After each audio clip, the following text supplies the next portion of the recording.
मंगलवार को supreme court की टिप्पणी के बाद देर शाम दिल्ली के डिप्टी सीएम मनीष सिसोदिया ने अपने पद से इस्तीफा दे दिया। मनीष सिसोदिया के साथ ही दिल्ली सरकार के एक और मंत्री सत्येंद्र जैन ने भी अपने पद से इस्तीफा दे दिया। सत्येंद्र जैन बीते 9 महीने से जेल में बंद हैं। दोनों मंत्रियों के इस्तीफे के बाद ही दिल्ली के मंत्रालय में कुछ फेरबदल हुए हैं। मनीष सिसोदिया के पास कुल 18 विभाग थे। ये 18 विभाग दिल्ली के 2 मंत्रियों को सौंप दिए गए हैं। वित्त मंत्रालय कैलाश गहलोत को दिया गया है। कैलाश गहलोत दिल्ली सरकार में PWD मंत्री भी हैं। वहीं शिक्षा मंत्रालय राजकुमार आनंद को दिया गया है। राजकुमार आनंद के पास पहले से टूरिज्म मंत्रालय का भी प्रभार है। कैलाश गहलोत को कुल 10 और राजकुमार आनंद को कुल 8 विभाग सौंपे गए हैं। ये मक्कार लोग हैं, अहंकारी लोग हैं, घमंडी लोग हैं। इनका घमंड पूरा देश देख रहा है। उधर बीजेपी ने आम आदमी पार्टी को भ्रष्टाचारियों का जमावड़ा कहा है।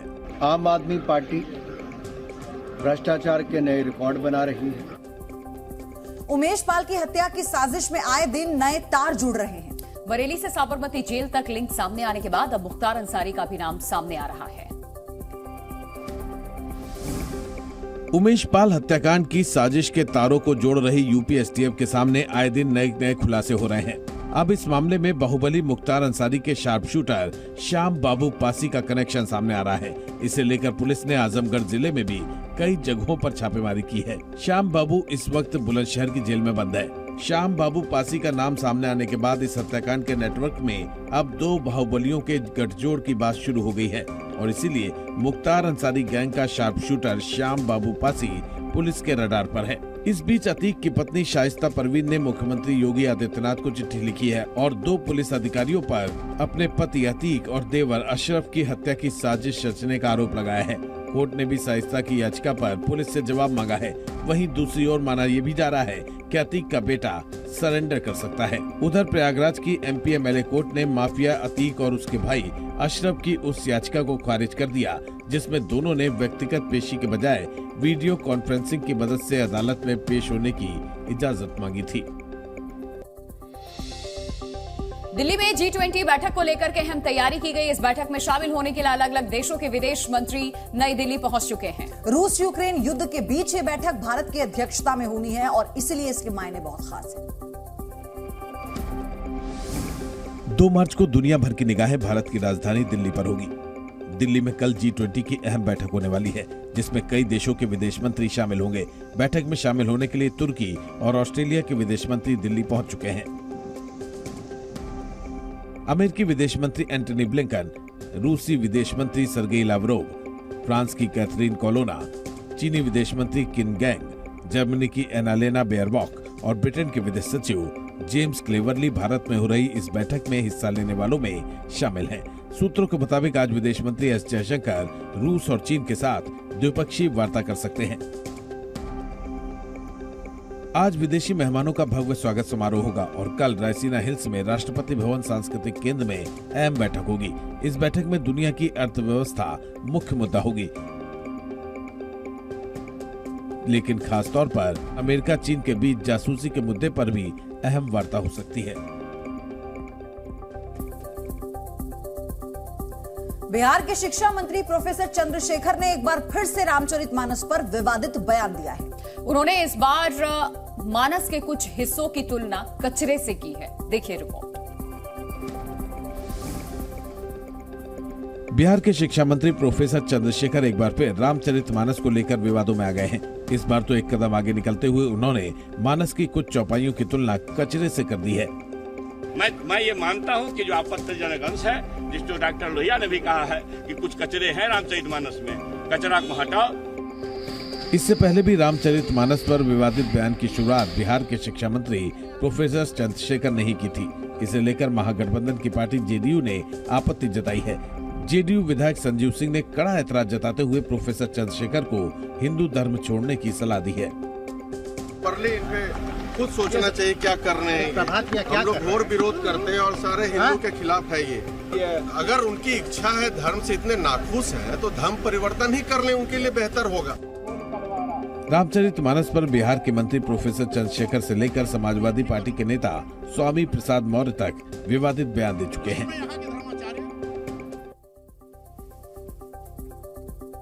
और फरवरी के महीने से ही शुरू हो चुकी गर्मी को लेकर के केंद्र सरकार अब अलर्ट पर है। गर्मी के खतरों को देखते हुए स्वास्थ्य मंत्रालय ने इससे बचने के लिए गाइडलाइंस जारी की है। पूरी रिपोर्ट आप 1 मिनट में देखिए, क्या है गाइडलाइंस।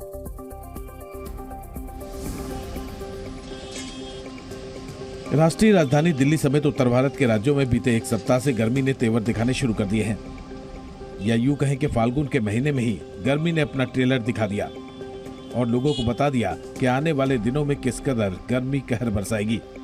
मार्च महीने में पड़ रही गर्मी को देखते हुए सरकार ने गर्मी से बचने के लिए आम लोगों के लिए भी एडवाइजरी जारी की है। सरकार ने लोगों से दोपहर 12 बजे से लेकर 3 बजे तक घर से बाहर न निकलने की सलाह दी है। साथ ही सरकार ने हेल्पलाइन नंबर 108 और 102 भी जारी किए हैं, ताकि किसी भी इमरजेंसी हालात में इन नंबरों पर संपर्क किया जा सके। पहली बार हुआ है कि मार्च महीने की शुरुआत में भीषण गर्मी से बचने के लिए सरकार को एडवाइजरी जारी करनी पड़ी। आज से केंद्र सरकार गर्मी से होने वाली बीमारियों का डेटा दर्ज करेगी। इसके अलावा केंद्र सरकार ने राज्यों को चिट्ठी लिखकर गर्मी से शिकार लोगों को डाटा तैयार करने को कहा है। वहीं पिछले कुछ दिनों से पहाड़ों पर लगातार हो रही बर्फबारी के बाद मौसम खुशनुमा हो गया है और पर्यटक बर्फ में जमकर मौज मस्ती करते हुए नजर आए। वादी चिनाब के कई इलाके बर्फबारी के बाद रंग बदलकर सफेद हो चुके हैं। जहां तक नजर दौड़ाएंगे वहां तक एक ही रंग आपकी आंखों में चमक उठेगा और आप इन तस्वीरों से नजर नहीं हटा पाएंगे। ये तस्वीरें गुलमर्ग और अनंतनाग की है, जिसके आगे स्विट्जरलैंड भी फेल है। बर्फबारी की इन तस्वीरों को देखकर लगता है जैसे कायनात ने अपने खजाने को यहाँ दिल खोल कर लुटाया है। लगातार हो रही बर्फबारी की वजह से अनंतनाग में रास्ता बंद हो गया, जिसके बाद रास्ते से बर्फ को हटाने के लिए मशीन का सहारा लेना पड़ा। ऐसी तस्वीर पहाड़ों की रानी कहे जाने वाले शिमला में देखने को मिली। यहाँ पर मौसम ने करवट बदली, जिसके बाद शिमला में जमकर बर्फबारी हुई। पहाड़ों और पेड़ पर जमी बर्फ को देखकर लगता है मानो इन पर किसी ने सफेद मोतियों वाली झालर से सजावट की हो। मनाली में भी बर्फबारी का कुछ ऐसा ही नजारा देखने को मिला। बर्फबारी से अटल टनल के पास बर्फ की मोटी चादर जम गई, जिसका पर्यटकों ने अपने परिवार के साथ जमकर लुत्फ उठाया।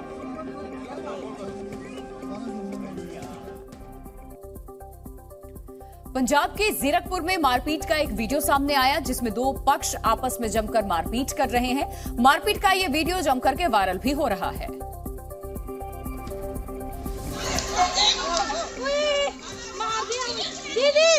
महिलाओं के बीच चले डंडे, जमकर हुआ बवाल। अरे यार इसको रोको तो। पंजाब के जीरकपुर की एक सोसाइटी में मंगलवार को 2 पक्षों के बीच किसी बात को लेकर विवाद हो गया। इस सीसीटीवी फुटेज को देखिए।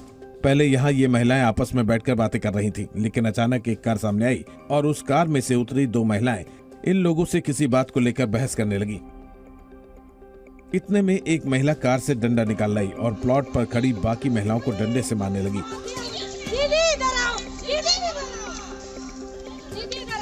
यही नहीं, कार से आई महिलाएं जब वहां से गाड़ी लेकर जाने लगी तो पहले से ही मौजूद महिलाओं ने उनका रास्ता रोक लिया, लेकिन कार सवार महिलाएं नहीं मानी और एक महिला जब उनकी कार की बोनेट पर चढ़ गई तो उन्होंने उस कार को ले जाकर दूसरी गाड़ी में टक्कर मार दी, जिससे बोनेट पर बैठी महिला के पैरों में चोट आ गई। मधुबनी में बिहार पुलिस पर सेना के एक जवान को बुरी तरह से पीटने का आरोप लगा है। पूरी खबर 1 मिनट में देखिए। बिहार में सुशासन को लेकर सरकार लगातार दावे करती रहती है, लेकिन आए दिन सरकार के दावों की पोल पुलिस प्रशासन के लोग ही खोलते हैं। बिहार के मधुबनी में एक ऐसा मामला सामने आया है जिसने बिहार पुलिस के दामन को दागदार कर दिया है। बिहार पुलिस ने सेना के जवान अमन राउत को बुरी तरह से पीटा है। थाना का गाड़ी यहाँ पे आया, बोला क्या कर रहा है, इतना में बोला जाने के लिए, हम बोले जा रहे हैं, तब तक आ गया, पूरा लाठी चार्ज करने लगा यहाँ पे, पूरा यहाँ पे पूरा मारा है, पूरा ब्रेन के ऊपर। सेना के जवान ने मधेपुर थाना अध्यक्ष पर इसका आरोप लगाया है। जवान का आरोप है कि वो अपने पिता को दुकान पर खाना पहुंचाकर लौट रहा था। रास्ते में फोन आने पर सड़क किनारे खड़े होकर बात करने लगा। इसी दौरान पुलिस पहुंची और पूछताछ करने लगी और फिर जमकर पिटाई कर दी। पुलिस ने डंडों से बेरहमी से पीटा। फोन पे बात कर रहे थे, उधर से गाड़ी आया, उनको पूछा और लाठीचार्ज करने लगा। बस इतना ही बात, लाठीचार्ज करने लगा। आते ही इनसे पूछा क्या ये बोले वो मालूम नहीं है, उसके बाद लाठीचार्ज।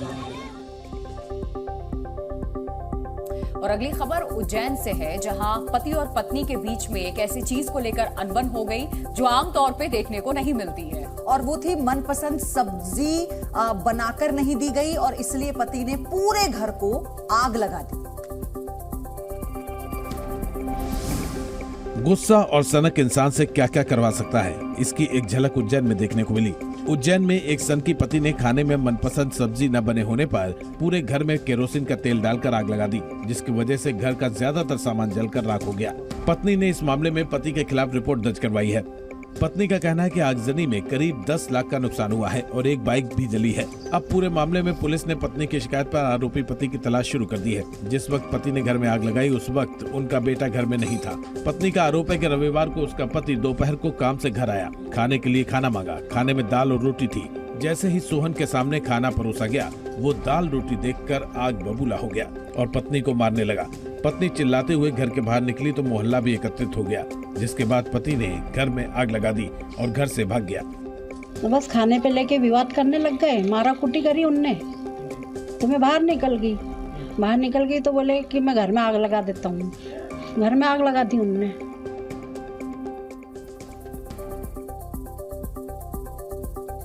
इराक में जलवायु परिवर्तन के कारण भीषण गर्मी पड़ रही है और इसकी वजह से कई इलाके सूखे की मार झेल रहे हैं। 1 मिनट में पूरी खबर दिखाते हैं।